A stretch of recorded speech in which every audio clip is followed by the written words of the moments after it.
Korean exchanges have some of the largest trading volumes all around the world. And people are anticipating for a Santa rally to see Bitcoin price break 100K and the rest of the crypto market to follow. 100,000, you think, by December for Bitcoin? Well, there are a lot of people who are anticipating that. There is a big interest elsewhere as well. Korean companies launching DeFi services and NFTs. And we might be following the footpath of the U.S. where a Bitcoin ETF was approved. Yeah, and I want to talk about that. Do you think that's a way forward for retail participation to come on board in this market? And is there a lot of interest on the sidelines? Because there are some retail investors who are actively participating in the market, but there are some who are also, still standing on the sidelines and watching how this ecosystem evolves. Well, it is a bit early to say how cooperative the government will be in terms of introduction of derivatives in the Korean market.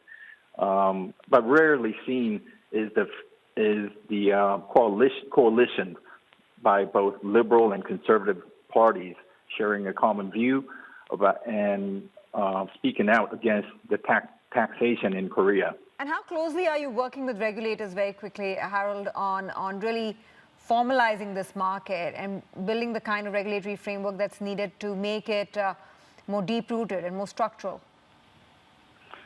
Oh, very much, very much. It's my daily task to work with the government.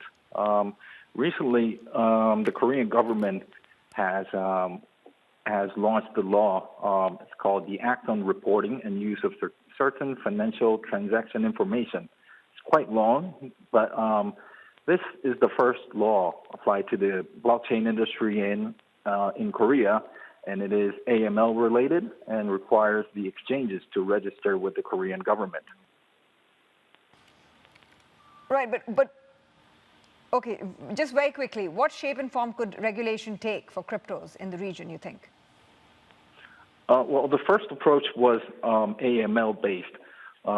In these exchanges, where all the cryptocurrencies are traded, are to register with the Korean government. So far, Upbit and Corbit were the first two exchanges fully approved.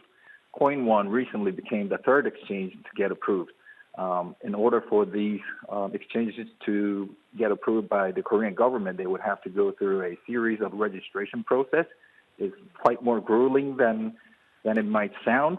Of course, that's what it's like to always work with the government.